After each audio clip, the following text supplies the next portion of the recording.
All right, we are live. Thank you so much for your patience, everyone. It was my fault for thinking that we were still 5 hours time difference between the UK and Canada, but alas, we had the time change. I think it was a week or so ago, and of course, I did not check. So I apologize for those who were searching for the show, and welcome to episode 46 with the incredible Clive Deamer. This is a gentleman that I've been aware of for several years, just knowing his name um, as a player that is sought out for his creativity, for his groove, for his he plays with such wildly diverse artists, such as Jack Dupree. I've got a list here: Dr. John, Jules Holland, Tom Jones, Alison Moyet, Lorena McKennitt, Hawkwind, Robert Plant, and the strange sensation, Portishead, Radiohead. Get the blessing. He is known as a session drummer and percussionist from the UK, originally from, I think it was Bath, England, and then Bristol, now in just outside of Oxford. Ladies and gentlemen, thank you so much. Please welcome, for tuning in, please welcome Mr. Clive Deamer. Thank you, sir. Hi, Neil. It's great to meet you. Thank you for inviting me onto your program. And hello, everybody who may be watching. It's great to be here. And I'm well familiar with the clocks changing and catching people out an hour. I've been caught out plenty of times in the past by that. Couldn't tell you, turning up an hour late or an hour early out of confusion. Oh, of course, right. I know. Yeah, I should have checked, and I think I'm going to, no matter what, even if I think I know, just to double check that I've checked. Or it's the way. And thank God for iPhones, because the iPhone generally has a better sense of what time it is than I do. So especially when you're doing international calls. I checked it an hour ago, and I'm like, okay. And I'm like, oh my goodness, how do I get in touch with Clive quickly? But it all worked out. And, sure. And you've showered, and I'm just kidding. Of course. and thanks everybody. Please let us know where you are watching from. We've got Anthony McKelly, a terrific Canadian Gretsch drum artist, all the way tuning in. Mike Fasano, also a Gretsch artist from Los Angeles. So thank you for joining us, everyone. And man, this has been really fun preparing for this. And what I do is I like to watch a fair amount of interviews and listen to the music that my guests have played. And man, you really can't, say Clive is this kind of a drummer. You look at the resume, and this is just a piece of it.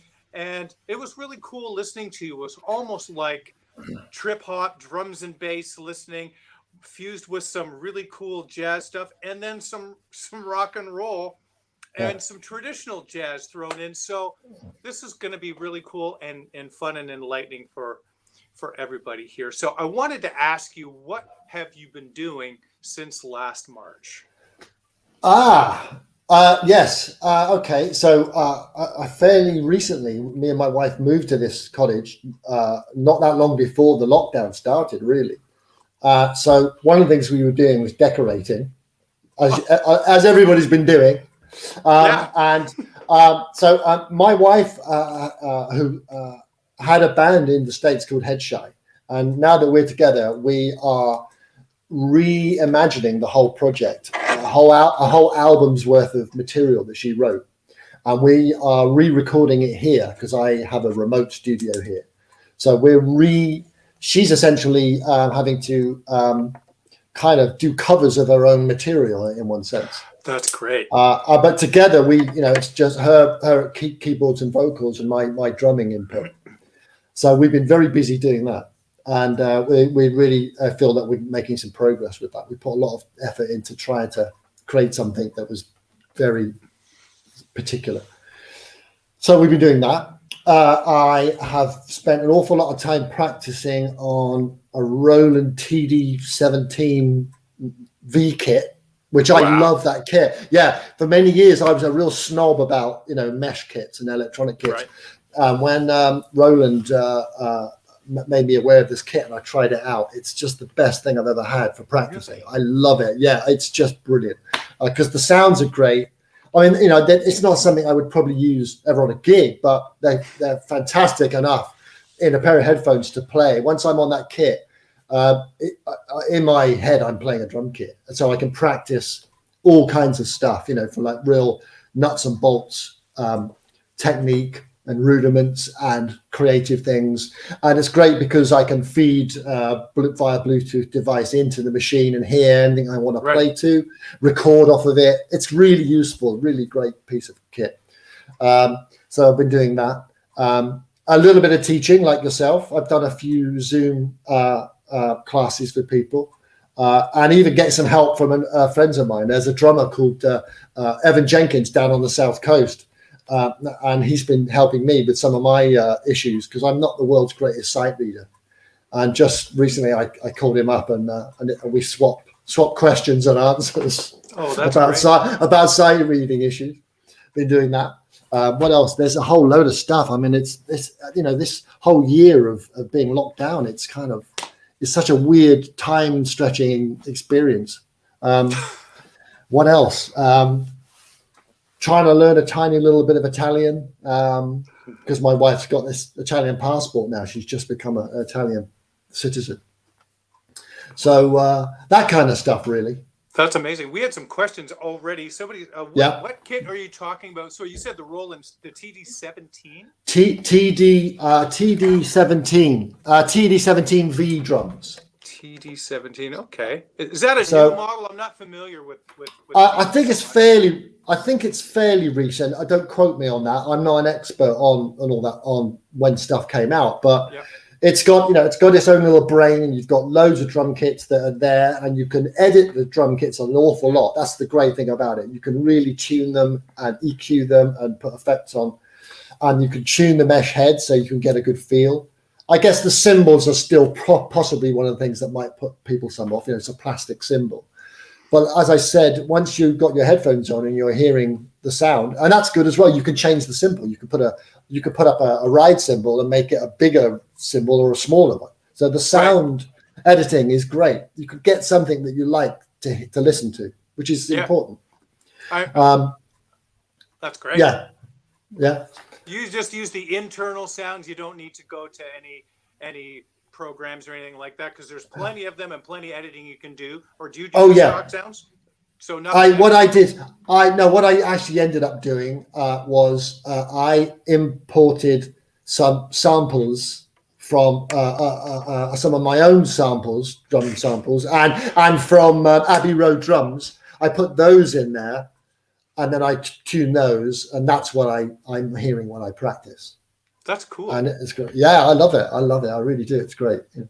I don't know you very well, obviously, but I wouldn't have imagined that you would have enjoyed playing V drums, with you being known for the things that you do. But I like it all because I'm that age where electronic drums were all the rage in the 80s, and I was a teenager in the 80s, so I love that stuff.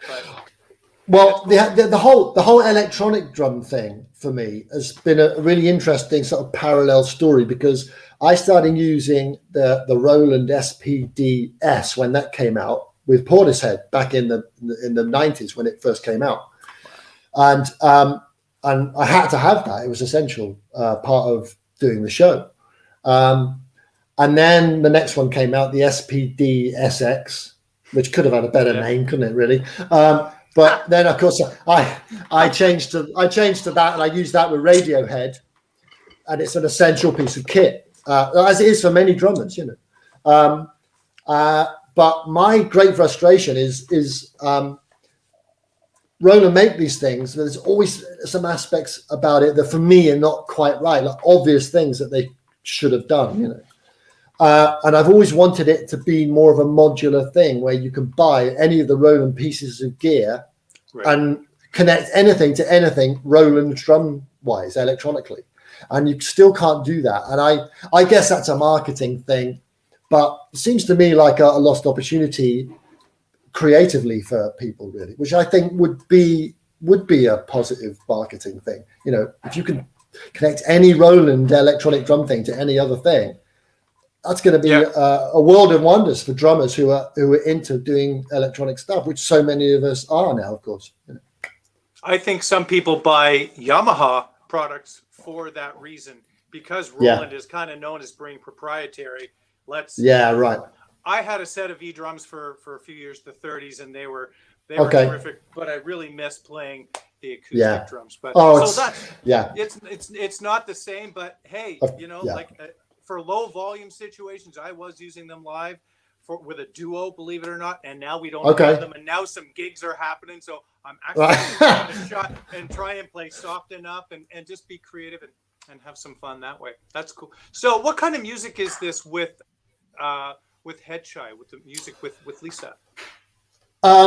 Well, hard to put it into normal kind of descriptions, really, but obviously there's some jazzy aspects to it. There's the kind of loop playing that I'm sort of known for. And Lisa's got a really distinctive voice. She doesn't sound like anybody else. She doesn't have that generic female vocal thing, and her songs are kind of, they've all has a kind of dark gothic edge to them. Yet she's got a jazz sensibility about how she plays and sings. So those are some of the elements that are in there. That's as much as I attempt to describe it at the moment. Fantastic. That's great. It'd be really neat to check that out once. Yeah, I'm hoping that in the not too distant future we might be able to get that out. That'd be amazing. We've got a lot of work to finish yet. Yeah, that's wonderful. Let's go back to the beginning. When and where did music and drums begin for you? Obviously, they began in your right there just a second ago. It's interesting that for many years I always answered that question by thinking with the first drum teachers that I had. But actually, as I got older and in recent times, when I've done sessions, I've accidentally found myself playing things and people have said, wow, why are you playing that? Or where did that thing come from? And then I started questioning myself, where did that come from? Because I can't always be aware of where a drumming thing comes from.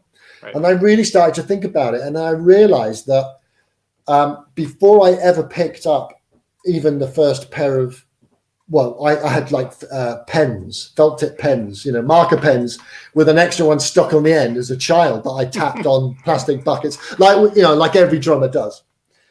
Before that, and that was probably when I was about 12, I started doing that. But before that, when I was maybe 8, 9, 10, when I was asked, what are you going to do when you grow up, Clive? One of my answers was, I want to be a dancer.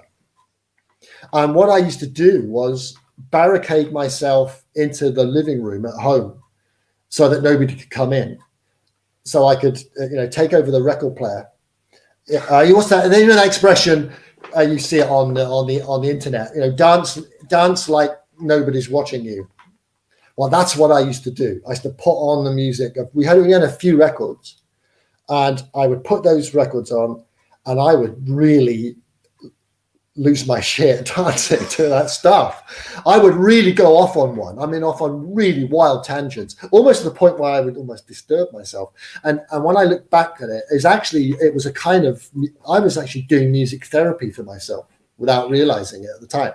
But what it taught me was a really intense ability to get inside music and express it using my body. And in more recent times, people have said to me, hey, Clive, when you're playing, it looks like you're dancing. So that's the connection. So that's kind of that's when it started. And that's where some of these things come from. So the albums were Come Fly With Me, Frank Sinatra. This is my parents' records. Yep. Herb Albert, Tijuana Brass. Something called 22 Rock and Roll Greatest Hits on a label that's called K-Tel Presents. I don't think they were even original versions always. With the Beatles, which is one of the earliest Beatles albums, which is mostly covers. What's the other one? Rodgers and Hammerstein, Carousel, the musical. And then the sixth one that I often left out was The Planet Suite by Gustav Holst. Wow. Could it get any more diverse? Absolutely. So there's the other clue. Well, we were talking earlier about, I have this sort of diversity in what I do, which is partly a conscious thing that I decided early on.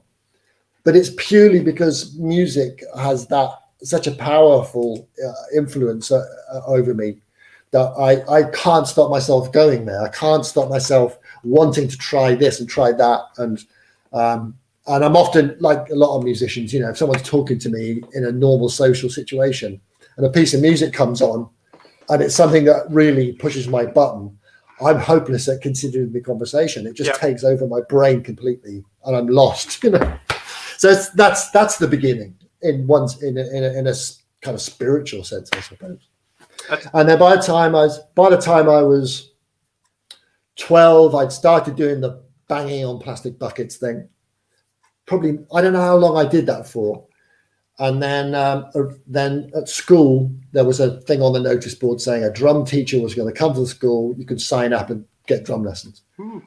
And that turned out to be a very elderly, retired classical percussionist. So I had a few lessons with him on a wood block, with a rubber pad, very formal.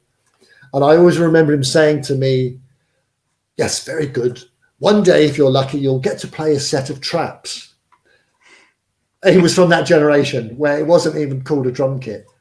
So, and then I graduated from there. My dad, who supported me a lot, he knew some local musicians and he knew a jazz drummer, and he used to drive round to my house and set his drum kit up in the front room. And that's where I had what I really felt like my first lessons. And the first time he came round and there was this red drum kit and he played a bit after the lesson, that was it. Bang, I was hooked totally. Oh, how old were you there? 12 or so?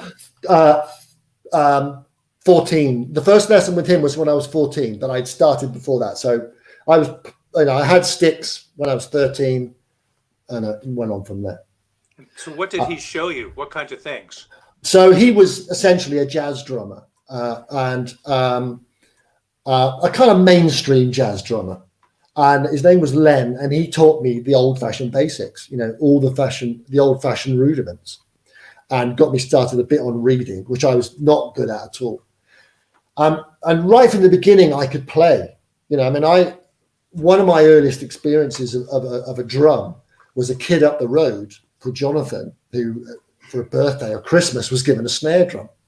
And one day, all the kids in the street were invited up there to see this drum.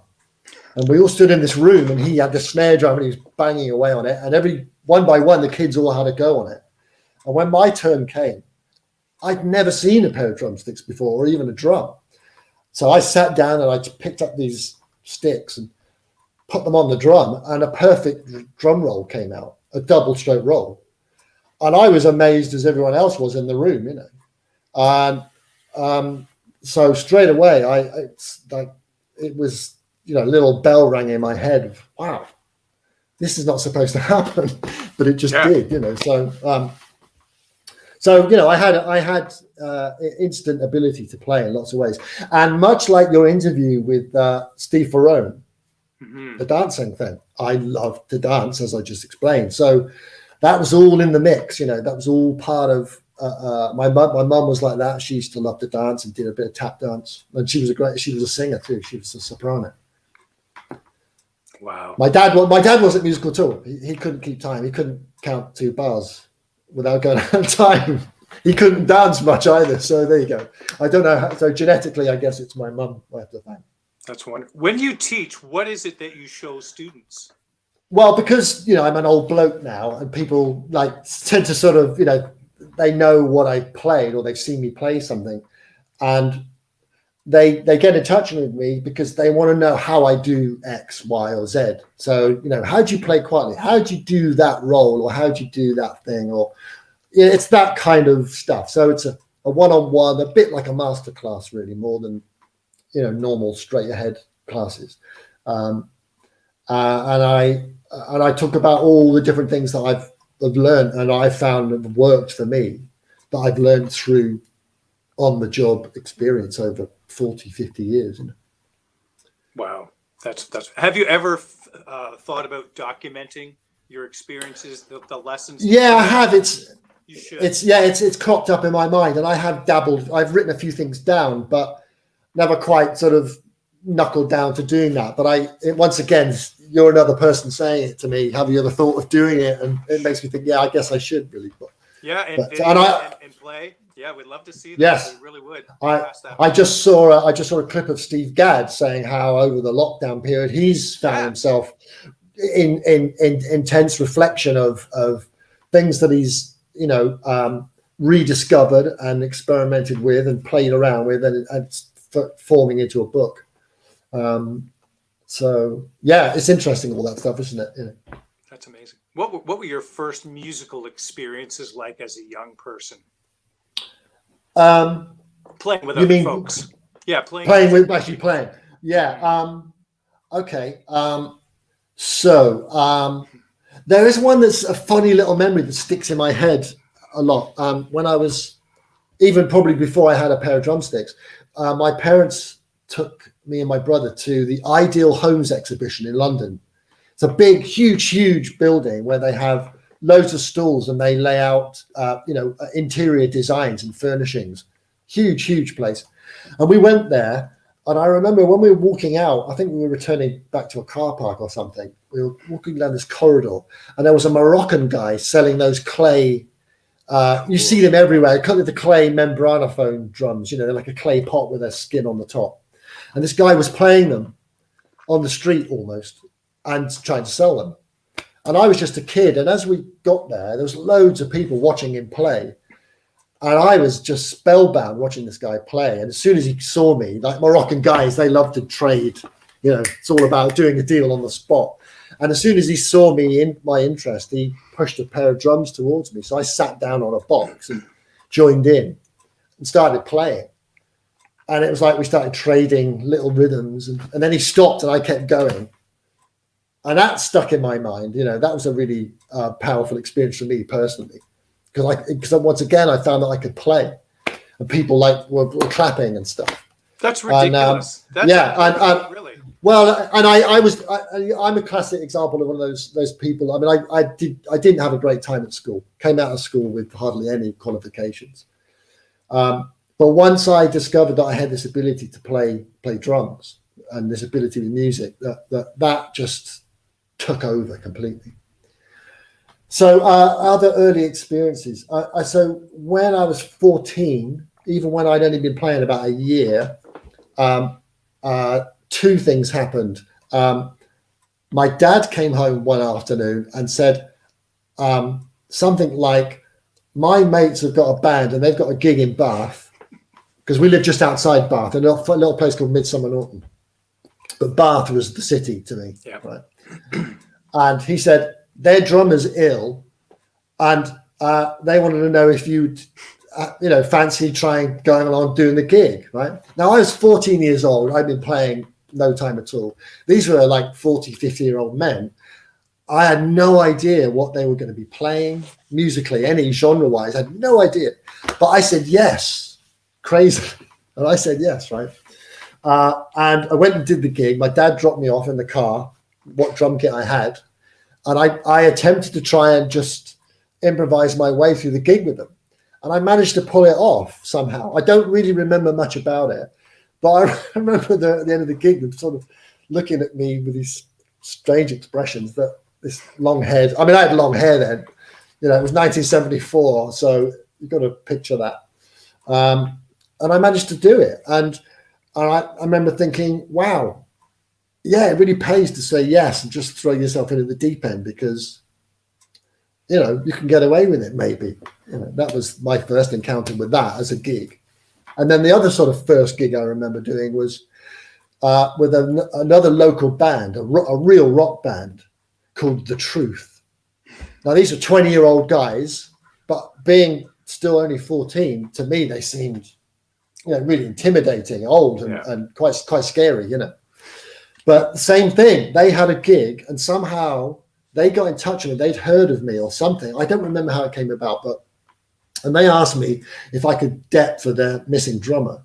And they even supplied their own drum kit, which was a Perspex kit, a clear kit.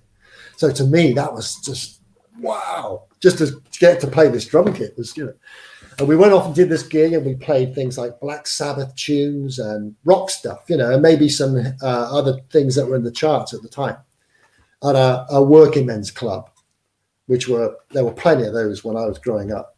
That's where a lot of music went on. And I remember playing that gig and being super nervous, but I did it. And in fact, I remember I was so nervous, I was shaking a bit. And I remember my foot, because I was nervous, my foot was trembling, and it made me play double beats that I wouldn't have actually chosen to play, but my foot was doing it partly out of fear, you know. But I got to the gig, and again, it was an amazing experience, and it gave me a start. It gave me a foothold into that brilliant experience of playing a gig, you know, the exhilaration of it, and and I never kind of looked back from that, really. I just kept going. A long time before I really started to make my way properly. But that was my earliest encounters with playing any gigs. Wow. Yeah. Any other instruction as you progressed as a teenager? Were you working on things? Were you just listening to music? How did you grow as a drummer? So my second teacher, Len, the jazz guy. So I worked on the rudiments, but in honesty, like a lot of teenagers, I didn't stick at them, and I didn't persevere with them anywhere near as much as I should have done. And I'll talk about that again a bit later, because I had a sort of renaissance of that many years later. But I learned enough of the rudiments to be able to get around the kit and to be effective. And then the rest of it was just soaking up music. And obviously, when you're a teenager, you have the time and sort of to listen to loads of music, and you interact with your friends who are into music, and you start to meet other musicians and you talk with them. So it's that standard thing of just talking and listening to records and trying to figure out how it's done. And what's amazing is at that time, of course, access to seeing anything visually was just totally TV. You know, the YouTube, this amazing thing that we have now, the internet, where you can access and see so much stuff compared with when I started. It's amazing, the change. Right. So, but yeah, pure curiosity, and there's just the passion to want to play. And for me, once I had those first 2 gigs under my belt, I wanted to play. I loved performing. I absolutely loved it. Because the pub scene as well at that time was really vibrant. So much live music in the pubs at that time. And pubs are very different then as well. You know, I think, you know, the general population of people that went to the pubs was well, they were better financed because people had a little bit more money to spend on. It's not the same now. So going out to see live bands in my little local areas best I could as a teenager. And then as I grew up, and also when my teacher moved his lessons to Bath, and I had to get on the bus to Bath to go and have lessons at the top floor above a drum shop, like they often are. Wow. So I'd go into Bath on the bus, have my lesson, hang around Bath, go and hang out in the drum shop, which is like, wow to me, because I could, you know, ogle all the drum kits and talk to the guy in the shop. And maybe go and see some music, you know, if I could hang out long enough. Yeah, make a trip of it. Make a trip of it. Were you exposed to Gretsch drums at that point in England, or were they just kind of non-existent? No. Well, there's a kind of connection. Well, I mean, I would have been aware maybe like that Charlie Watts, you know, played the Gretsch kit, right? The Rolling Stones, right? But my awareness of jazz music then was pretty non-existent. I would respond to it musically. My parents took me to see West Side Story, a stage show, and that had a real orchestra playing. And I remember listening intently to the percussion and the drumming when I saw that, and that made a big impression on me. I've always loved West Side Story ever since.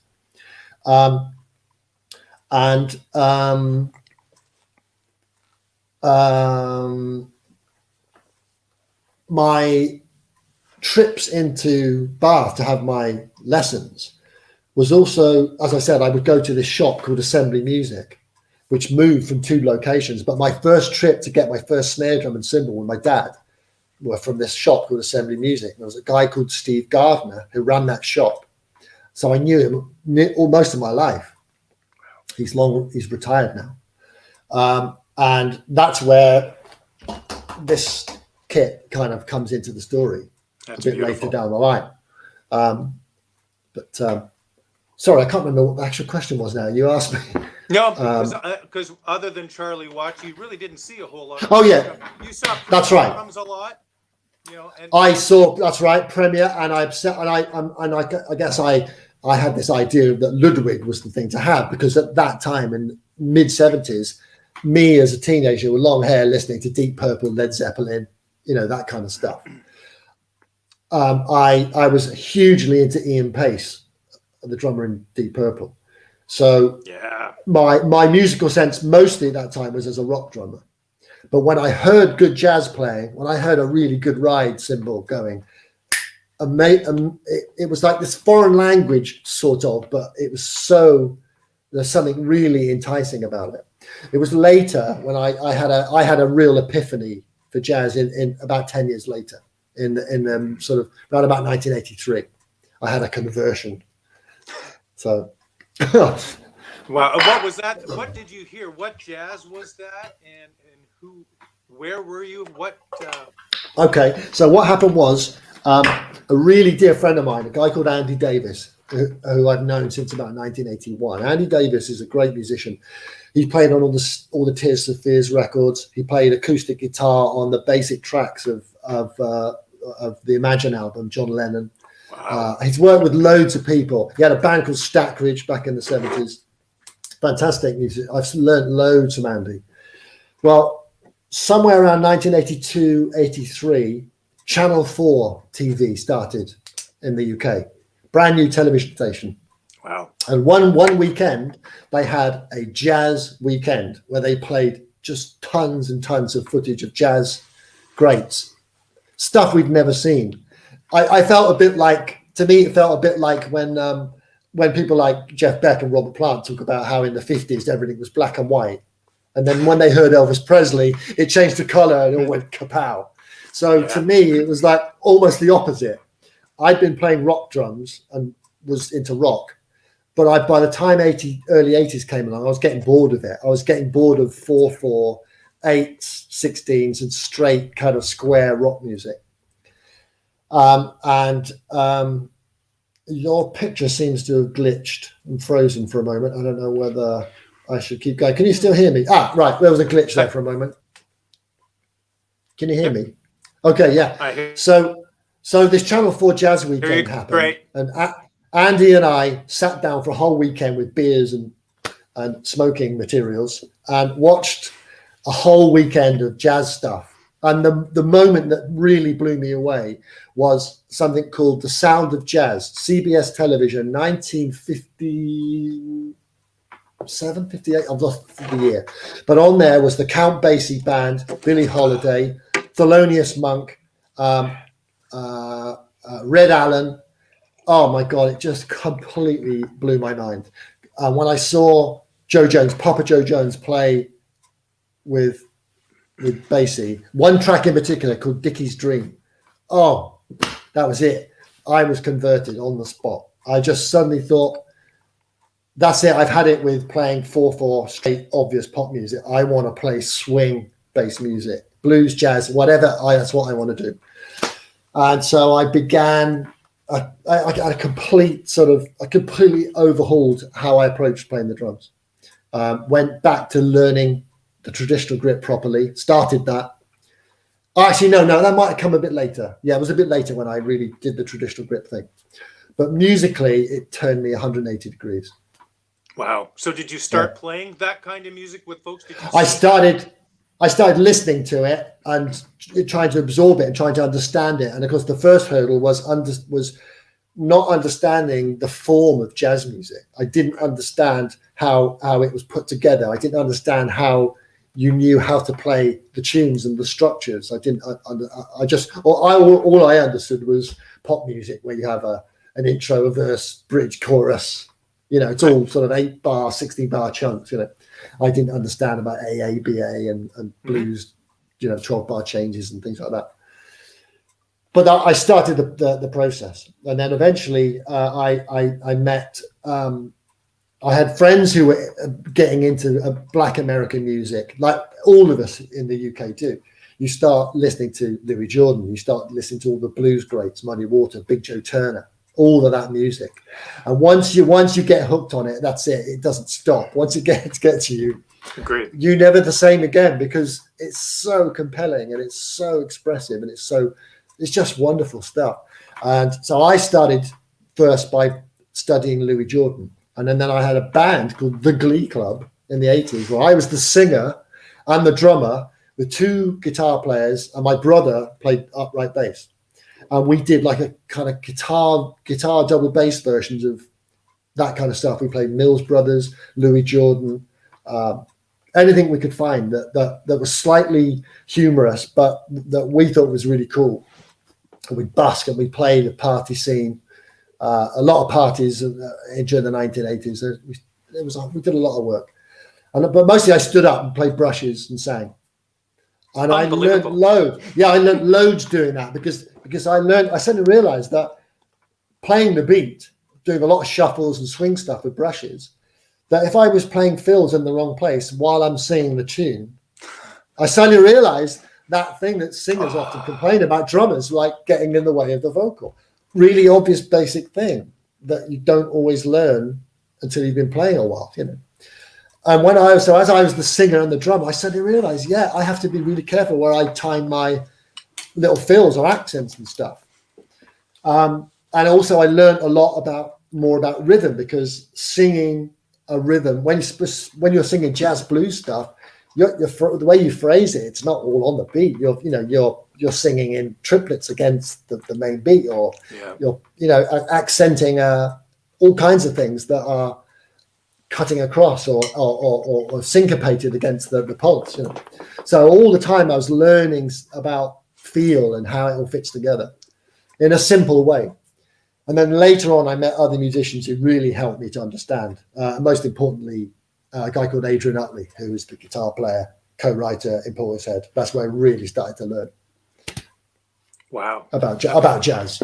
That's incredible. So that drum kit, is that a 1960s? I have a swing. It's a mid-60s Gretsch. And so I got to tell you the story how I got this, because it's for me it's a big little moment for me. Cheers, Clive. Cheers, everybody. Thank you so much for being here. This is awesome, everybody. Thank you for tuning in. So, somewhere around the mid 1980s, I can't put the exact date on it, maybe mid to late 80s, I went to Assembly Music, the shop that I mentioned earlier, for the umpteenth time to see my friend there, Steve Gardner. He was a lovely guy. And I walked into the shop. It was a midday weekday. And as I walked into the shop, there was nobody there apart from Steve. And as I was coming into the door, he kind of checked there was nobody there. And he said, Clive, as you come in, shut the door and lock it behind you. Which immediately made me think, well, what? That's weird. What? So I shut the door and locked it, walked in, and he came out from behind his counter. And he said, follow me. And he took me down to this little doorway that I knew went into the basement, but I'd never been down there in all the years that I'd been going to the shop. And I'd known him a long time. So we go down these steps, and there's the first part of the basement. There's cardboard boxes. It's stacked out with stuff. And then another little bit with more amplifiers and guitars. And then the back part, there was a bigger area. And there were essentially 3 vintage drum kits in the middle of the room set out to play. And he walked around the back, and he sort of did that, and presented me the visual thing. Then he just said, pick one. And for a moment, I couldn't quite believe what was happening, because I suddenly saw these 3 amazing looking drum kits, and it completely fazed me. There were 2 Ludwigs that were both kind of green oyster of some kind, and this silver sparkle Gretsch. And like I said earlier, my sort of normal thing was to gravitate towards Ludwig. I tend to associate Ludwig as the thing. Sure. So I went to those first, and I played the first one, played it, and it had a sound, but didn't quite sound as impressive as I was expecting it to. Then I went to the next Ludwig, same thing, same kind of thoughts, and that left this Sparkle Gretsch. Sat down at that, and I remember sitting there, and for some reason I didn't pick the sticks up straight away. Something made me hesitate, and I remember just using my finger, just tapping the snare drum and the tom on the floor tom, just to see what would happen. And immediately there was this enormous difference in the way the drums responded and how they sounded. It was like they were alive. It's like, to me, it was like they were like living organisms. You know, man, just if I just tapped it and then tapped it a bit harder, and it was like it was literally speaking. So then I picked up the sticks and very, very lightly played it and built up. And I was just blown away. And he was looking at me when I finally looked up, and he said, "It's yours for 500 quid." So I didn't have 500 quid. So I had to very quickly find 500 quid. I managed to rustle it up. A girlfriend at the time helped me out. I borrowed some money here and there, scraped it together, because I knew it was this amazing opportunity. You know. And he was basically running the business down because he was preparing to retire. So he'd had these kits for years and years and years. So for me, it was like, I felt really honored that he gave me the opportunity to pick one. But then, of course, what really happened was once I got the kit home and I tuned it a bit and got, you know, I took it out on its first gig, and then I really realized what an amazing, how lucky I was to get it. And when I picked it, he said, and he's got a West Country accent. He said, "You've picked the right drum kit. That's the one." He said, "That's the one I would have picked." And he was right. And it's been the mainstay of everything I've done, pretty much. All the stuff I did with Portishead, Ronnie Size. And then even weirder still was when I started with Radiohead, the first day I went up to start work with them. Yeah. I had no idea about this, and I'd never seen Phil Selway play anything other than a Premier kit, I didn't think, before that. Okay. I arrived to begin work, and he's got exactly the same drum kit. No. Already set up in the rehearsal room, and I'm opening my cases and saying to him, "You're not going to believe what I've got in these drum cases." And there we had these identical drum kits. Yeah. Silver Sparkle Gretsch kits, yeah. Yeah. What are the sizes? What are the sizes? These are like box stats, so it's 13, 16, and a 20. And it's just got that fantastic sound. I just love it. You know? I mean, I've got a broadcast. Gretsch very kindly supplied me with a broadcaster just a few years ago, and that's a different thing. And I love them. They do a totally different thing to this. And I've learned all sorts of things about them since I bought them. About the heads that I use on them are totally different to what I would put on here. Okay. But again, I always feel privileged that I've got these drum kits. I really do. I feel so fortunate I've got them. Everyone says that the broadcasters are different than the USA Customs. I've never played a broadcaster wooden drum. What is the difference between that and are the sizes the same in your broadcaster? The broadcaster kit, I've got the same sizes as these and some extra. So I've got the option of a 13 tom, a 14 tom, 16 and an 18 floor tom, and I got 3 different bass drums, a 20, a 22, and a 24. Oh, so then that way I could make it like a smaller size kit and a bigger still with the bass drums. For me, what I discovered was when I got the broadcaster kit, the first thing I did was put my normal choice of drum heads on, and they sounded fine, but they didn't sound like I thought they were going to. And then when I got them home, because I was on a tour at the time with Radiohead, when I got them home, I was playing around with the heads, experimenting. And I just, by chance, had some pinstripes, which I never use on drums. Never. I've got a couple of snare drums with a pinstripe on. And I thought, well, I'll just try it. Not really expecting to like it. I always think that they would sound a bit too sort of thick and clumpy to me. But when I put them on the broadcasters, the pinstripes, wow, it was amazing. Like the drum really was speaking, but it still had tons of tonal color, loads of the timbre of the skin was there, and I can tune my broadcast so I can have them nice and soft and low, and they've got a real warm, intimate sound. And if I crank them up like a bonzo thing, where you crank them up quite tight, I get that cannon going off sort of sound, Yeah. So they're a bit like they've got some of the qualities of a Ludwig rock kit, but then still all the kind of the thing that Gretsch has. So for me, so when I'm recording here, because I have a little remote studio, the options it gives me to do drum sounds for people is, I can do anything. I have to get a broadcaster kit. Once we get back to work, I'm telling you. What are the drum heads on your USAs, on your vintage kit? At the moment, there's some Renaissance heads on there, Emperors, I think. But I'm actually going to change them to coated Emperors soon. That's what I have on these. But I'll tend to keep thinner heads on here. But I've also recently, since I've been recording over this lockdown year, I've been converted into slightly thicker drum heads, because Emperors and Pinstripes, you just get that little bit less of the ringy overtone problem. Yeah.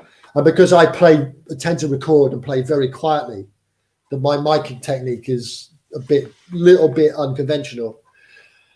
I find now that I can still get the sounds I like with a thicker head, and have a better control over the sound. Interesting. I always like I always preferred sorry.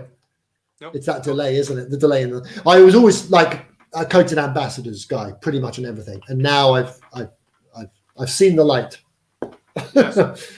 One of our Canadian Gretsch artists, Chad Melchert, he suggested to me that I put some coated Emperors on my Gretsch kits that I had. Yeah.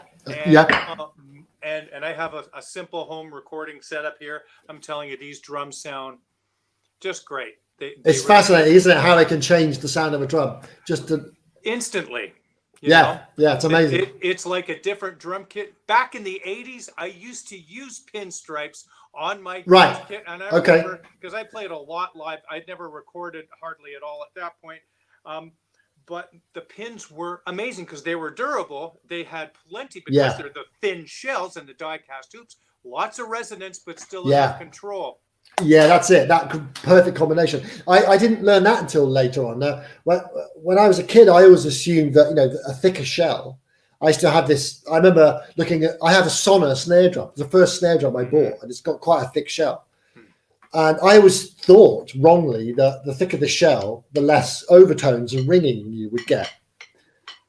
Okay. And then when I was shown the construction of a broadcaster shell, when I went to visit Gretsch, when they, helped me out with a kit, and I saw the thing being made by this incredible craftsman. And when you see how thin it is, it's almost astonishing how it can how it can be so stable.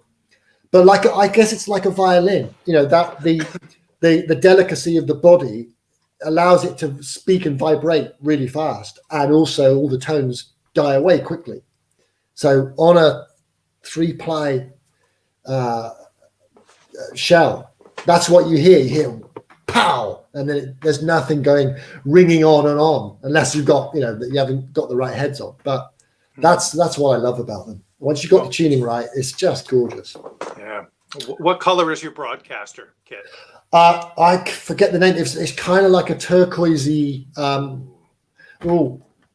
Maybe I should run upstairs and get one. I've forgotten the name of it. It looks fantastic. I love it. In fact, that was the hardest thing, picking a color. When I spoke to them, I knew what sizes I wanted roughly. It took me forever to decide on which finish to have. Yeah. Well, we have everything in our catalog. As I've said many times in my last 45 interviews, I used to have other brands of drums and got rid of everything because I don't need anything else. I was always a Gretsch guy since 1986. Yeah. Anyway, once in a while I would get curious and try a Yamaha set here or or a Slingerland kit there. But I always came back because I had this sound in my head, and it was just, That's interesting, isn't it? The sound in your head is a big part of the issue, I think, for a lot of drummers, because the sound in your head is dictated by probably your favorite drummer, and something you've heard or something you think that you want to feel that that's how you sound when you play. And a lot of us go bonkers trying to get to that imaginary sound.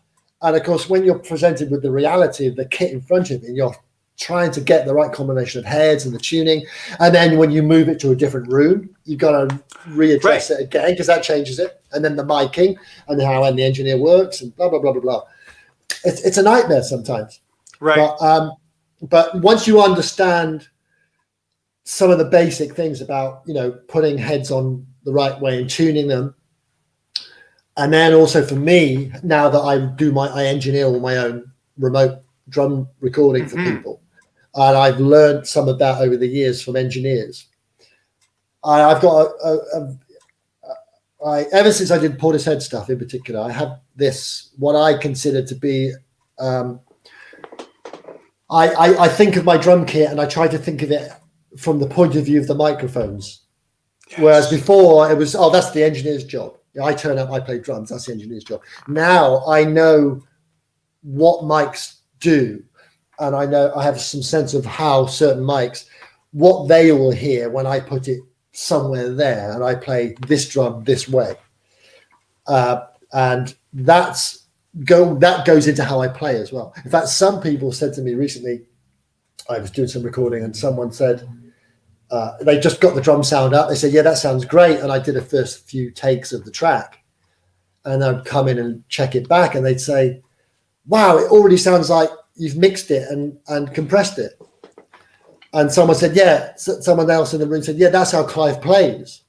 And I hadn't realized that I actually had done that because I got into recording a few years ago and like working with samples. That affected my playing. And also because of the work that I did, I became aware of when sampling and the loop thing happened, and I learned to play like a sampler. That affected how I balance what I play in real time when I'm playing. Until maybe I get to a point where I deliberately don't do that and throw it all out the window and create chaos on purpose. But, right. Wow. So you play. I watched an interview with you earlier this week where you were talking about making sure that you don't bash the cymbals, that you do play lighter. Yeah. So is that pretty much from taking the microphones into consideration, and you actually said that it was kind of like if you were talking into somebody's ear really loudly, really closely, rather than softly. Because that's what I was just exactly. That's what I just meant when I said thinking of what you're playing and the sound of your drum kit from the point of view of the microphones. The best way to do that is to imagine going up to someone, and if you speak very quietly into their ear and whisper, they will remember exactly what you say because the experience of that quiet speaking into their ear won't be unpleasant. It will be an oral, a sound experience that's wow, they can really hear what you're saying in very close detail. If you run up to them and shout into their ear, it will hurt and they will recoil and probably tell you to sod off. So that's the simple analogy. That's how I think of it. And then also, of course, it's just about the sounds. The difference between just touching a cymbal with whichever part of the stick, the shoulder, the tip, and which part of the cymbal, touch it a little bit harder, a glancing blow, a direct hit, and the power that you use has a huge impact on the way that cymbal is going to sound. Like go and watch any orchestral percussionist. Everything they do is totally prescripted and as written or as close or as it was intended to be played by the player.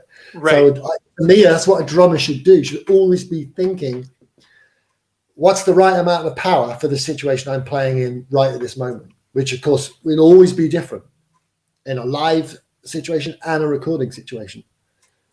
And you have to understand the relationships between what you're doing, what the mics are hearing, and what it is they want to hear at the other end, the artist, the producer. Right.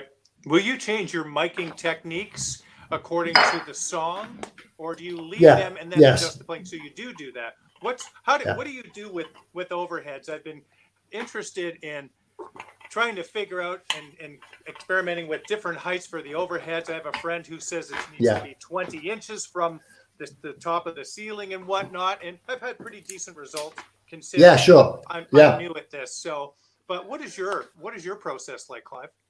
So I don't claim to be an engineer in the true sense of the word. You know, there's a lot of technical stuff that I don't know. There's some stuff that I have a basic understanding of.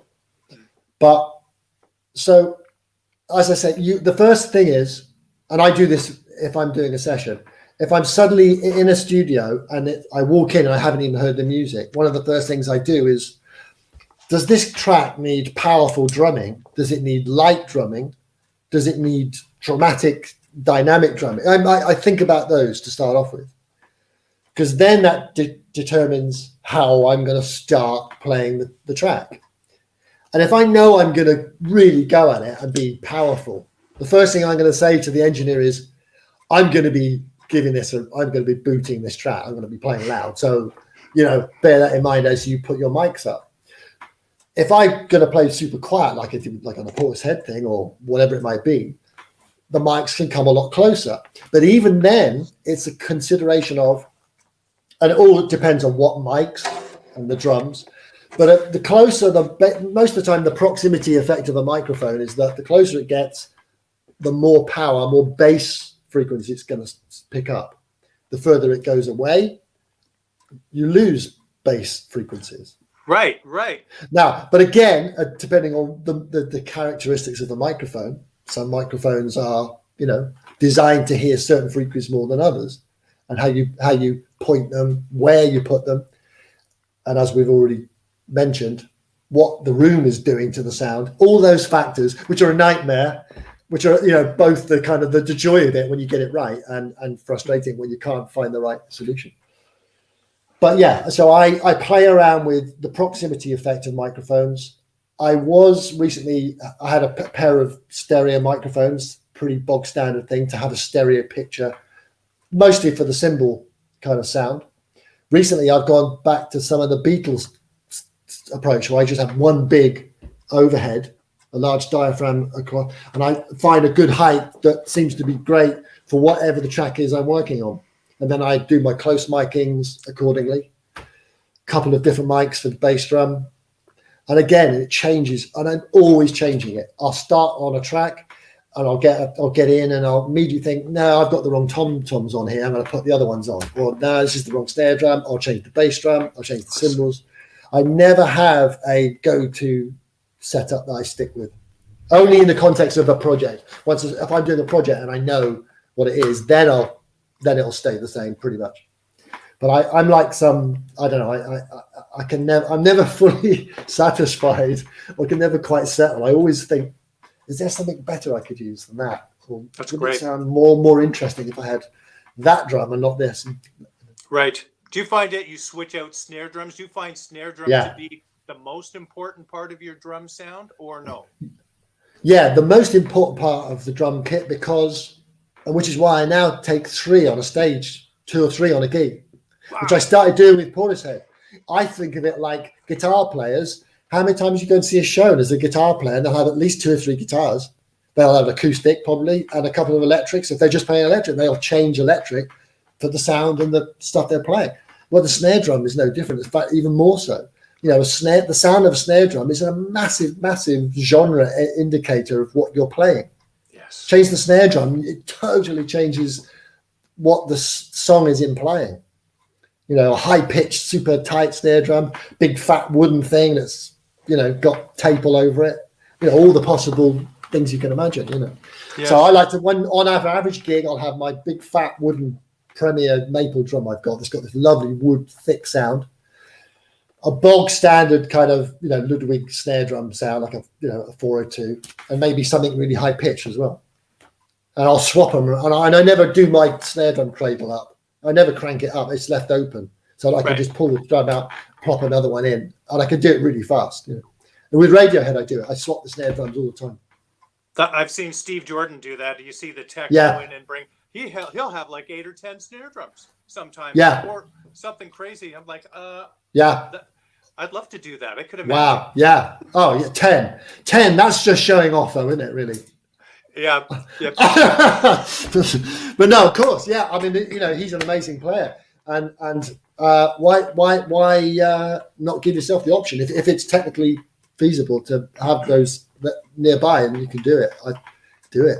I find other musicians love it as well, because that change in the character of how you play. Yeah, it's good for them, I think I'd like to try that one when I play in an ABBA tribute. And we play. Oh wow! Yeah, all over Great. the world, and it's a whole lot of fun. And believe me, it would be great to have a couple of different snare sounds because there's some marching stuff in Chiquitita. Yes. Right. Yeah. There's a whole load of stuff in ABBA. Sorry, in Fernando. Yeah. And then the big fat disco sound. So yeah. And plus, I just like to have some sonic change. Yeah. Yeah. I love some of the drumming on those ABBA records are fantastic. What's the guy's name? Ola Brunkert was Ola Brunkert. That was it. Yeah, I was trying to find the name. Yeah, brilliant. And there's actually another drummer that played, and I can't remember for the life of me, but I will. That played on Dancing Queen and played on Mamma Mia. That wasn't actually wow. But it's and the bass playing on that stuff is just tremendous. Yeah. And our bass player is wonderful. So let's get into some of the artists that you have played with. Oh wow! Okay. You've got a choice here, so I've got a list. You know what? I'm going to let you pick because you're the guest today. I'll let you pick. So I've got a little list here, from Jeff Beck to Hawkwind. Oh yeah, Hawkwind. Yeah. Okay, let's do Hawkwind first because it's kind of it always raises a laugh for some reason. Please do. Hawkwind was the first sort of thing that I did that had a name to it. And there's so many stories with this. I have to edit myself here now because there are so many stories that I can't really say. But when we meet in person, I'll hear them. Yeah. Okay. One day we'll do that. So 1982, 83, I think it was. They first got in touch with me. I got a phone call totally out of the blue from a guy who wouldn't say who it was, that classic thing where you get a strange call, someone asking, would you be available to to be at such and such a place? And they don't tell you what it is or who it is. So it was basically an audition. And the audition was at Rockfield Studios. Wow. The famous, yeah. So me and my pal, friend of mine, Tony, we went to Rockfield Studios. I set my kit up and I did an audition with Hawkwind. And all I knew about Hawkwind at the time was their big hit, Silver Machine. I mean, everybody knows that, pretty much. But anyway, my generation, anyway. And I had to, like I've already told you, I had to sort of, bluff and improvise my way through the rest of it. And they were nice enough and everything, but I didn't get the gig. Okay. But it was exciting and an interesting process to go and do it, Anyway, I forgot about it. And a few weeks, maybe a month or two went by. I can't remember exactly how long. And then one night, I got a phone call in the middle of the night, like 2 a.m, something like that. And it was Nick Turner, their front man, saying, "Oh, Clive, do you remember, and he said, do you think you could, we've had a bit of a problem with our drummer." And this is where it starts to get a bit Spinal Tap, I got to say. Our drummer's kind of had a bit of an accident. He's not well and he can't carry on with the tour. Oh, no. Can you make it to a place called Lees Cliff Hall in Folkestone, which is on the coast in England, by such and such a time tomorrow or the day after tomorrow, something like that? And I just said, yeah, sure. And I think he said, "You know our material, don't you?" And I basically lied. Yeah, of course I do. Yeah. Which was weird because he'd seen me at the audition, so he must have had some sense of what I knew or not. So I had to do a lot of boning up on Hawkwind very quickly, and I got to Folkestone. My dad helped me get there because I didn't have a car at the time, and he drove me there with my gear, dropped me off, And as soon as I got there, I made a beeline for the person who had a cassette. In fact, it was Dave Brock, the founder guy, gave me a cassette. So we're talking that period, a cassette of the previous night's gig or one of the gigs. Oh, great. And I dashed off to the hotel and just put it in my Walkman and started making loads of notes and writing stuff down. And then the next day I did the first gig, and of course Hawking gigs are like a real experience. I mean, it's just bonkers. It was very loud. It was super loud on stage. And for me, it was amazing because the whole atmosphere, it was just like something I'd never encountered before. So it was a big step up for me. And then I had a whole load of shows that I did with them on and off. Over 1983 into 1984, I did various different bits of tours and gigs with them and learned loads doing it, including one particularly memorable gig at the Hammersmith Odeon, and Lemmy came on stage too. I mean, it was just fantastic. I learned so much doing it. I was 21 when I did that. And so there was that. And then it went quiet for a bit. And then don't forget, of course, that kind of coincided with my jazz epiphany that I talked about earlier. So it was about the same time. So at the same time I was playing with Hawkwind, I suddenly had this, oh no, I don't want to play anything like that. I just want to play jazz and blues now. So I went off and did that. And I then got involved with a band called the Big Town Playboys, who were based up in the Midlands, who were a totally authentic 1950s American R&B band. 2 saxophones, piano, double bass, guitar, drums. And a lot of the guys, older than me, like the Jeff Becks and Robert Plants and Eric Claptons, when they saw that band, they would go nuts over it because it was so authentic. And we played for Clapton. In fact, that's where I met Steve Ferrone. He was playing with Clapton then. We played at the Albert Hall as their warm-up. Jeff Beck saw us at the 100 Club, and that's why I ended up recording with Jeff Beck. Robert Cray, same thing. Loads of people. And Robert Plant saw it, loved it, and that's when I first met Robert.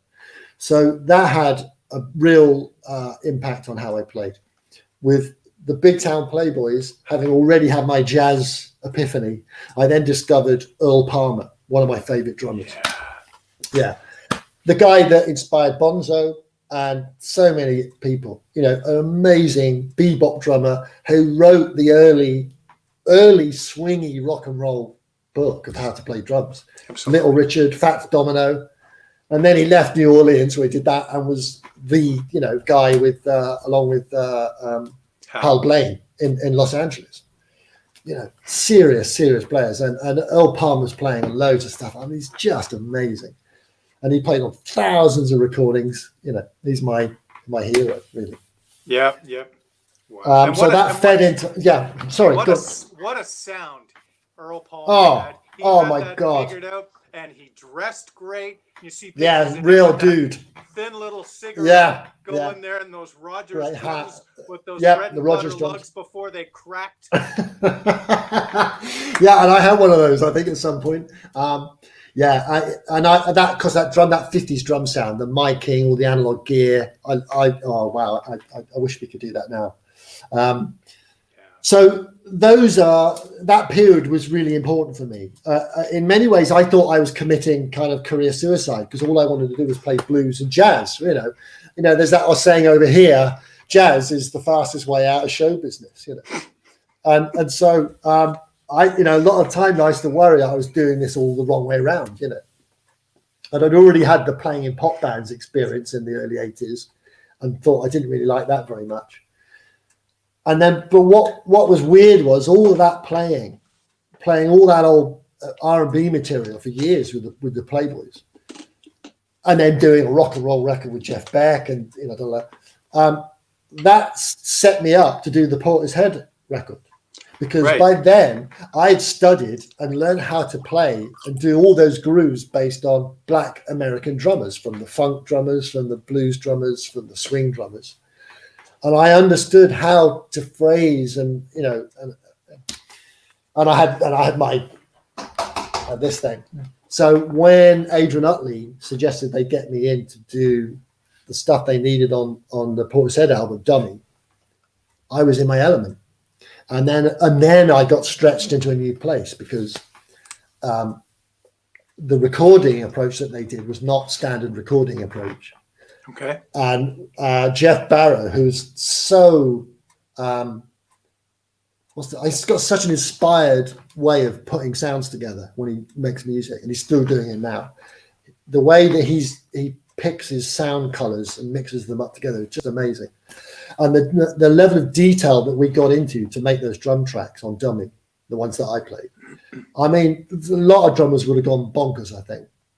I mean, I've heard drummers say, "Oh, it was terrible. They made me, fiddle around with all the damping, and they made me want to, they wanted the hi-hat a bit louder or quieter than this." Or I've heard some drummers complain that that's unfair, or that's like not what it should be like. Well, that's exactly what we did to make the dummy album. Hey Clive, move that damper like half an inch to the left. Oh, that's crazy. Okay, yeah. Now, can you play the hi-hat like a tiny bit quieter? No, quieter still. Yeah, and then and that third beat on the bass drum, can you like snap? Anticipate that more. I mean, we're crafting the beats. Yeah. Some of them were. There's a track called Mistrons. That's totally me freeforming, and they got that, and they used that to make the track. But the rest of it was real detailed stuff. And that's one of the things that really got me interested in how you record drums. Because once I heard the outcome of that recording approach, I suddenly realized, wow, yeah, the relationship of the microphones to the drummer and the drummer to the symbiotic thing between the drummer and the microphones is so important. And then I also remember finding out that a lot of the Motown stuff was done like that. Right. They actually playing pretty quiet, all in a room. So a very compromised situation, technically speaking, for Yes. the engineer. But the drum sound on the Motown records, it's amazing. And it's a Gretsch kit for the most part. Yeah, is that right? I didn't know that. Yeah. So there's that. Wow, I saw a live video of you guys playing, Portishead playing. It's a YouTube Yeah. video that I saw, and I'm like, this is before they panned in to see you play, and it was you because you were bobbing and weaving and whatnot, and I'm like, you're playing this kind of buzz roll thing there, like that trip hop style kind of thing, and I'm like, okay, that's the track. Okay. That's the track I just mentioned called Mistrons. A lot of drummers ask me about crazy. it. Yeah, and it's got a yep. And I could see you playing it, and I'm like, son of a gun, he's recreating that live. And it sounds, but it grooves so hard. Yeah. So, do you play traditional grip or matched or both? Yeah. I started like a lot of people, sort of. Which do I do? How do you decide which to do? So in the beginning, I was swapping between the two. And because it was the 70s and the way I thought I wanted to play, I abandoned the traditional grip fairly quickly. I did a little bit, but I settled into match grip. By the time I was working with the Big Town Playboys that I just talked about, and I discovered Earl Palmer and jazz and blues, and I noticed that all the drummers that I thought were really cool and played cool, they were playing that way. And once I started going back to the trad grip and got through the initial few weeks of it feeling a bit clunky and clumsy, once you cross the line and you start to feel the benefit of when you get some control over it, there's no going back really. There's a circular feeling about it. Yeah. Which relates into a whole load of other things that I could talk about, but the power and the straight lines of match grip, it's great. There's nothing wrong with it. It's fine. But there's something, that circular feeling that is so typical of what happens when you play music that's based on a triplet. It's rolling. It's not squares, I think in music, drums like that, ultimately, it's either made out of blocks of Lego, single hits, doubles, fours, 8s and 16s, and it's it's chunks. Jazz drumming based on triplets, swings, and shuffles, it rolls and it moves in a circular way. It's so more liquid and it's so much more like painting, where it's impressionism. Right. You know, it's so open and ready to react and be. It can evolve in real time. You know, I know that's what it feels like to me. It's a totally different feeling. The traditional grip where the hand, the weight of the hand is underneath the stick. I play a much better fuzz roll. Yeah. That's really important. And I get a different sound when I play traditional grip as opposed to playing. I like both, but I've been going to this since we've had the year. I've practiced an awful lot more. My buzz roll's much better with the traditional grip. So cool. Let's talk about another musical association. How about anything that anyone that you'd like to speak with about? Okay. So there's this band called Get the Blessing. Not everyone will have heard of them. Get the Blessing are based in Bristol. It's been going over 20 years now. Three really good pals of mine. Jim Barr is the bass player, and Jim Barr, some people have seen playing on the Portishead live shows. Okay. Pete Judge is the trumpeter, and Jake McMurtry is the saxophonist. When we first started in 2001, I think it was, I had just finished, or was in the near the end of finishing 2 years doing a creative music technology course at Bath Spa University. And I'd had a whole load of revelations doing that affected how I then went on to play. And Jim, Jake, and Pete had already had a couple of little get-togethers where they played just bass, trumpet, and saxophone together because they were mad about playing. Oh God, I'm having a senior moment. I forgot the name of the artist. It'll come to me in a minute. But they were there was like a sort of a free jazz thing that they were interested in, and they gotten into it enough that they felt like they were going to start writing material like that. Okay. And then they decided to ask me to come along and join in. So I did a kind of, I don't remember whether we just piled in and did a gig, but it was the first time I'd done a jazz gig, impromptu, where there was nobody playing piano and no guitar. Right. No chordal instrument. Bass, yeah, no chords at all, right? And when I first started playing, it felt really, really weird. And my normal expectation of like, I've got to play something that fits in as a rhythm section player. All of a sudden, that was taken away. All of a sudden, it was a case of, wow. It was almost like more exposed than being in a trio, where you have to really hold your own in a trio. But this was different again, because there were no recognizable musical things going on that would sort of give me a sense of what to play or how to react. No chords, And once I realized that I just had to let go and just trust in my ability to just do something and not worry too much about the outcome, I started to enjoy it, and it started to work. And we started to forge a way of playing together that has gone on for 20 years, and we've made 6 albums. And it's been huge. It's had a huge impact on the work I do with other people, because it really loosened me up even further, opened me up to mixing ideas in a much more free form way, in a much more, like a true jazz kind of way. But we don't operate like a jazz group in that it's all about soloing. We try to make compositions that have recognizable melodic ideas and some form to them that we think is interesting. It tends to be inspired by like cinematic ideas or books we've read, where we might create a piece of music, improvise, and then decide what's the story going on with this piece of music, and have we nailed the idea of a story, or is this a piece of music for a story that hasn't been written yet, or for an imaginary movie, or if we have to edit this and make it for a different movie, how are we going to change it? How are we going to play it differently to make it different from what we just did 10 minutes ago? That's the kind of approach, and that I found that really inspiring. All of us have. It's been a real like a workshop for all four of us. That's wonderful. Holy Yeah, smokes! it's been great. Yeah, From Hawkwind to and playing, yeah. to playing. That's what I mean. Like, I cannot believe how widely diverse the artists you played with are. It's just crazy. Holy smokes! And that's so wonderful. Now, do your cymbal choices change very much as well?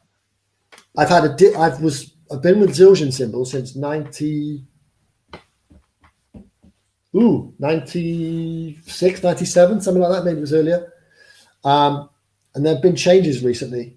I haven't. And then recently, I obtained some Paiste cymbals because there were some particular sounds that I wanted for recordings that I've got. But it's been Zildjian stuff for 25, 30 years. Mm-hmm. They're definitely the standard in a lot of ways. And I mean, I think they still outsell all the other brands combined. I Apparently, guess, yeah. In Canada, Yeah. Sabian is huge. I love Sabian cymbals. Yeah. I like the different choices that you have. You can get a Paiste cymbal that's going to sound different. You're going to get a Zildjian that's going to sound and fill a need, And you as a creative artist, that's kind of, you're going to get what you're looking for.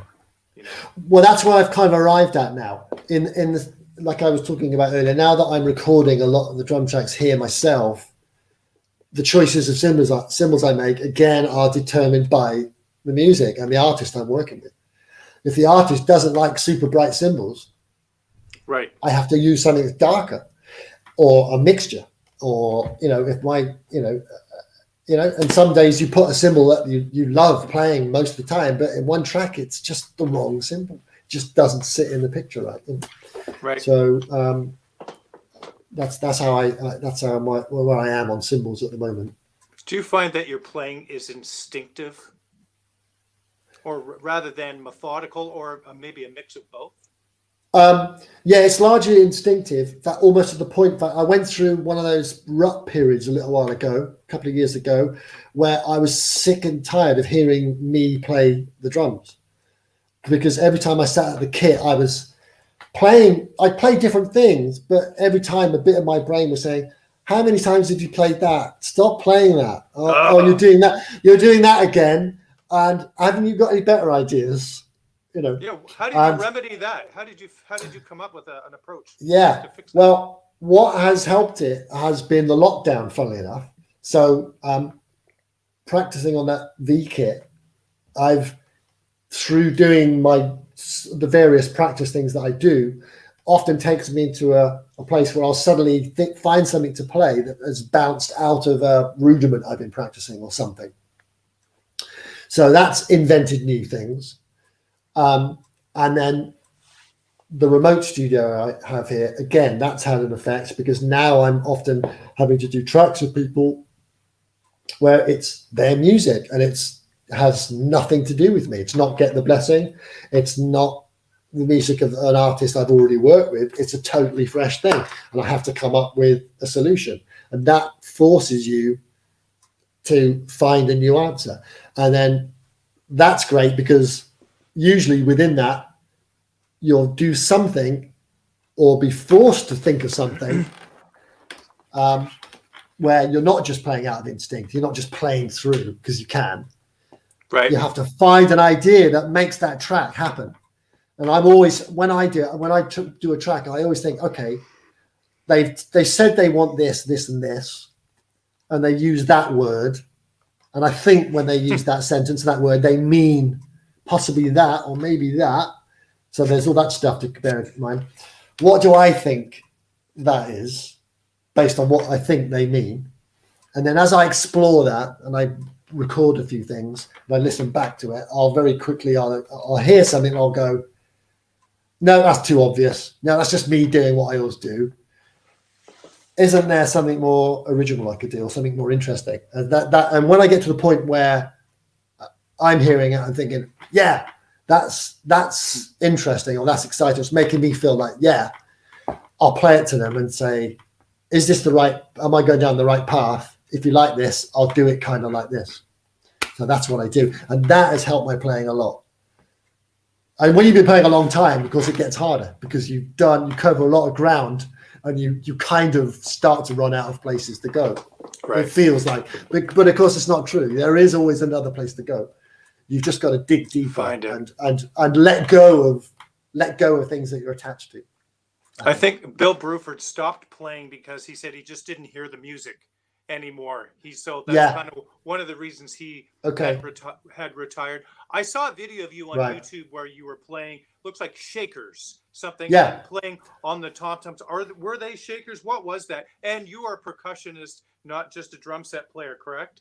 Yeah, I do like just basic percussion things. I wouldn't call myself a proper percussionist, but in fact, the maracas thing is the beginning of the drum and bass, the jungle stuff I did with Ronnie Size. I was playing a pub gig in Bath, at the Bell in Walcott Street. Many people will know what I'm talking about. Awesome. And I was setting up my drum kit for the umpteenth time there, and I just happened to have a little pair of maracas with me, the little ones. And I was just setting the kit up, and just before that, I'd heard Inner City. What's the track? Famous track that Goldie put out, Inner City Life, I think it's called. It was the first real drum and bass thing that really caught my ear. And I remember having this feeling of, like, wow, what's that? That's just amazing. And it was stuck in my brain. And I remember setting my kit up, and this thing was like an earworm, And I picked up these maracas, and I was just sort of amusing myself, really. And I just started playing these maracas really fast. And kept it going, was doing that over the top of the kit, but then was doing like a hard bebop drumming thing between the bass drum and the snare drum, where I'm playing phrases or little licks against boom, boom, boom, but all with this maracas thing going. And as soon as I did it, the other guys who were setting up, they all stopped what they were doing, looked around and going, wow, what's that? And I sort of had the same feeling. It's like, well, yeah, I don't know. I just did it. It just came out. And that's when I realized, wow, I've got to look into this. And then, that turned into then getting hooked up with Ronnie Size via Adrian Utley. Adrian had a part in passing on a phone number, or he met Ronnie and gave him my number, I think. And then once I realized that I could play that, and also that coincided. I'm terrible at this. I always bounce around. It's so hard to put all the bits together. At that time, I was doing karate, heavily influenced by Tai Chi. So it was a kind of very flowing, soft form of karate, not that kind of hard man karate. It was all about using the principles of Tai Chi. So I had this physical thing that I was learning, an awareness of my body, and that was also what enabled me to do this very loose but controlled action with the maracas and play at great speed without, breaking into sweat, and being able to do it with control. And when I hitched up with Ronnie Size, and I showed him what I could do and do that for, as long as needed be, it kind of blew his mind. He couldn't believe that someone could play 170 beats a minute for a whole rehearsal and put all the tunes together. And once we realized how we could put things together, that's how that got started. Wow. So the maracas thing started like that. And then I always kept a pair of maracas with me after that. And I'm always looking for really good little maracas that don't break so easy, and they've got the right sound. And then I realized that thing of playing horizontally. When you play maracas, you tend to play them in a horizontal plane, or you make a C shape to get a good sound. Yeah, you're doing that, or interesting, or an angle, depending if you want to make it shuffle. So once you start getting into that, I started just discovering, just playing lightly, just moving the maraca, keeping the maracas moving as you would normally, but doing little glancing blows around the kit, building up little patterns, like Chico Hamilton. Oh, yes. Drummer. Yeah, yes. I love Chico. Yeah.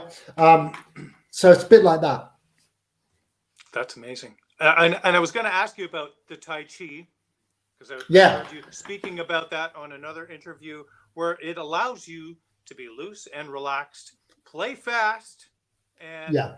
not, not fall apart Tighten after. up, tense up too much. Yeah, that's right. I don't do that anymore. I stopped that a long time ago. I've been doing yoga now for 15 years. So Okay. that has the similar outcome. It Yeah. teaches you bodily awareness. It teaches you to relax. But the important thing from the Tai Chi and the karate was the principle was the two important things in the martial arts are mental intent, okay, and a body that's been trained and understands how the movement and the mental intent behind the movement, where it begins and how it's going to do what it's intended to do, whether it's a defensive thing or an attack. So the first thing you learn when you start karate is to make a fist, and it hurts, because you've got to make a really tight fist, and you tend to makes your fingers ache, but you get used to it, and in the end, the muscles of your hand get really strong, and you can make a really tight fist that's effective. But most people, when you ask them to do that, they start immediately, they'll lock all the muscles in their arm as well. So the first thing one of the things that they teach you is to make the fist, and then they do this thing where I try this out on musicians. It's great.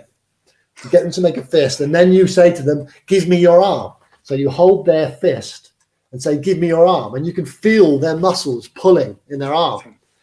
So then you say, no, give me your arm, relax your arm. So then they relax their arm, and then their fist collapses. Right. So eventually, though, you eventually learn how to switch off the muscles in the arm, but keep the fist. So the fist is like a stone on the end of a wire, or a ball on the end of a wire. And then with the training and the breathing, you're able to turn that into speed and power and focus for martial arts purposes and in Tai Chi in a soft way. So I got to the point where the point of tension in the kit of the drummer is not making a fist or gripping the sticks like you're going to kill someone. Right. It's just the technique of holding the stick correctly. That's where the action is, right? Whether you're playing quietly or powerfully, it's still that contact with the stick is the business end, but you must let go of all this and with the limbs as well. So learning to get good bass drum technique with flat-footed is really important. Obviously, sometimes your foot will come up, but most of the time you want to be playing so that you have that relaxed bodily. And there's plenty of times where I don't do that, where I'm tensing up and I catch myself doing it and try to let go, But if you could get yourself into that place and become aware of those things, it has a huge impact on how long you can play and how the speed you can get. And as you get older, as a drummer as well, really important. Because Agreed. you can, I hear that yoga, I've heard from so many artists that I've spoken with that do yoga, and I know it would keep me playing for longer and be healthy and I need to do this. So. Strong back. Drummers often have that problem with sitting on a drum stool for years and you end up with a back. Yeah, it makes your back strong, yoga, if you do it properly.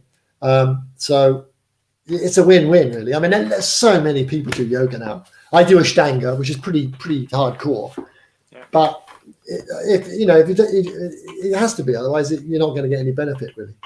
No. It's hard. I've done a couple of yoga classes in my day, and it was hard. Like it was way tougher than doing what I was doing at the gym. I'd never done. I always had good flexibility, but man, it was hard to hold those poses. Yeah. Look at Sting. Look at the shape he's in for his age. It's just crazy. That is wonderful. Well, the other thing is, there's of course the other obvious parallel between if you do yoga and you practice your drumming every day, or if you can, when you're a kid and you first start drumming, there are loads of things that you can't physically do with a pair of drumsticks. There's loads of things about the grip and loads of things about speed and control that you cannot do. And the only way you get to learn to do it ultimately is by practicing every day and not giving up and being persistent and patient. Yoga is exactly the same. There's this misunderstanding a lot of people in the West that, you have to be flexible to do yoga. No, it's the other way around. If you do it every day, postures that you see your teacher do that seem impossible, if you keep doing it, The day comes when you find yourself in the posture that you thought impossible. Oh. Just like if you practice drums long enough and get lessons and help, that drum fill that you can't do, you'll end up being able to do it, you know. And as you're older, I mean, it's like the tree thing, you know, when young people do yoga, it's easier for them because they're still like green shoots, they can bend. Our age, we're brown wood. But if you pin a brown wood tree, the branch gently and move it, you know, pin it against something and leave it, come back a few weeks or months, move it a little bit more, pin it. Eventually, over time, it will learn to grow into a new shape. So it's just a question of patience and persistence, you know. And I keep learning it all the time. Even now, I'm still practicing and learning that I can improve things that I should have put right years ago. But you can do it, and it's really only persistence that is the thing between you and the thing you want to do. That's inspiring. That's amazing. We had a comment here from Reb Blinsky. Interesting topics and conversation. Thanks for bringing your podcast to Facebook. Neil, yoga, yes. So you've inspired me enough to give it a shot here. Reb Blinsky, that's a great name, isn't it? Such great names in Canada, the United States. The names are amazing. I love them. Yes, we've got Bruce Campbell. No, wait. Bruce Campbell. Is that a Scottish American? Is he Scottish American or Scot? I think, well, he's Canadian, but sounds like he's Scottish. And Reed King, that's actually my brother here. So Reed King. Wow, he sounds like a saxophonist with a name like that. Yes, he's a saxophonist, all right. Minus the sax part. Yeah, maybe. That is terrific. I wanted to ask you, when did you become a Gretsch drums artist? How long has it been, and what does it mean to you to be part of such an iconic drum family? 2016, I think. So I was doing Radiohead. Radiohead were about to do 3 or 4 nights at the Roundhouse in Camden. And I was approached by the UK representative, Dave Phillips, who very kindly came and found me and emailed me and said, come and get together and talk about Gretsch drums. And we had a great conversation over a cup of coffee, and it was a sort of a no-brainer, really. You know, he said that they would like to invite me to be an endorser. Wow. And I was more than happy to say yes. You know, and of course I told him the story about this, and so for me it was, you know, it was an honor to be asked, and then eventually a bit later into the process, I was in the States. I visited the US end of the Gretsch organization. Yeah. I met Andrew Shreve. And a couple of other guys there whose names I've forgotten. Please forgive me. I'm sorry. And they fixed me up with the kits I talked about earlier, the broadcasters. In fact, when I saw Dave Phillips, he took me. We were at John Henry's, and someone was rehearsing there, and they had a broadcaster kit, and they kindly let me sit on the kit and have a quick go. Beautiful. And even then, it's like, oh wow, yeah, these have got potential. Wow. And I've already told you the rest of it. So, like I said earlier, you know, once I had my jazz epiphany in the early 80s, and I started discovering, you know, the amazing Art Blakey and Elvin Jones and all those other guys, and what it sounded like, all those amazing Blue Note record recordings, which were probably going to be, some of those definitely would have been Gretsch kits, I'm guessing. Yeah. And how just amazing they sound. So different from a rock kit sound, obviously, but wow, to me, it's just astonishing stuff. And I love how versatile the drums are. I mean, from every situation, from, you know, Vinny playing with Sting to all the other sessions. Oh, yeah. Carl, you know. Yeah, exactly. And so many other drummers now. You know, you've got Taylor Hawkins in the Foo Fighters. So many more people use them now because they're great. They are really great. There's no two ways about it. That's wonderful. And I always, sorry. No, one of the other things that I always thought was, when I described when I first encountered this, and also I have a little bebop kit that I got from the Radiohead drum tech. Simon Jays had a bebop kit and I wanted one, and he let me have a go on the one that he had in his shop. And the same thing, when I first played it, it's like a piano. I always think Gretsch kits are like beautiful Steinways or, concert pianos. When you touch a piano of that quality and just touch the key a little bit, the sound of that note compared with when you bang, hit it hard, the character of the note changes. It's not just loud or quiet. There's a change in the color of the sound. And to me, that's what Gretsch kits do. You can play, you can really get so much more out of a kit of this quality that you can't out of a lot of other mod kits that are made to just go blam, blam, blam. For some drummers, that's fine. That's enough. That's great. But what I do, it has to be able to respond to a pin drop but also explode when I want it to be massive, Yeah, and they do. Christian Vander likens these to a Stradivarius. Yeah, there you go. I only just really discovered Christian Vander, a guy I was giving some help with some lessons. He turned me on to Christian Vander and sent me some clips, and I was amazed that I hadn't really I wasn't aware of him, and he sent me this amazing clip of him on YouTube playing a track called Commando. And he's amazing. He's fantastic. He's the perfect jazz rock drummer to me. He's got all the best qualities of a rock drummer and a jazz drummer all rolled into one. Yes. And uses that old, beautiful Gretsch kit with that sound. Yeah. Clive, thank you so much. I appreciate it's been, hey, man, thank you for asking me. What does the rest of 2021 look like for you? From the point of view of us being here on Little Britain and Brexit and how restricted we are in getting into Europe now as musicians, I don't know. For that part of my career is a lot of this. We have some serious spanners thrown into the works. Our ability to get in and out of Europe to do work with visas and extra costs and red tape. It's not looking great at all.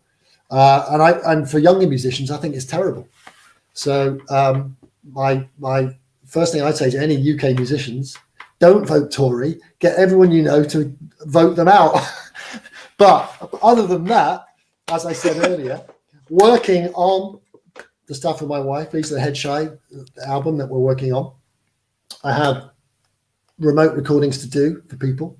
There's a guy called John Lemke I'm about to do some stuff for. There's some other projects that are going to happen that were all the stuff that was postponed at the beginning of lockdown. So some of those will at some point be rehydrated and we'll get back to doing them, as we can and we're allowed to. The two challenges here, like I said, is the COVID thing and the Brexit thing. So that and continuing to try and improve my recording thing and just doing more of what I've always done, really. Fantastic. So, where can people find you? Where can people get in touch with you on the web? Okay, there's a bog standard on website, www.clivedeamer.com. I guess there, really, Facebook. All the socials, all the usual suspects. Yeah, all the usual suspects. Yeah. Thank you so much. All right. Well, it's been my pleasure. We've had Mike Fasano just said Clive's interview was a real treat. Thanks for all the great Thank stories. you, Mike. And I know you have so many more.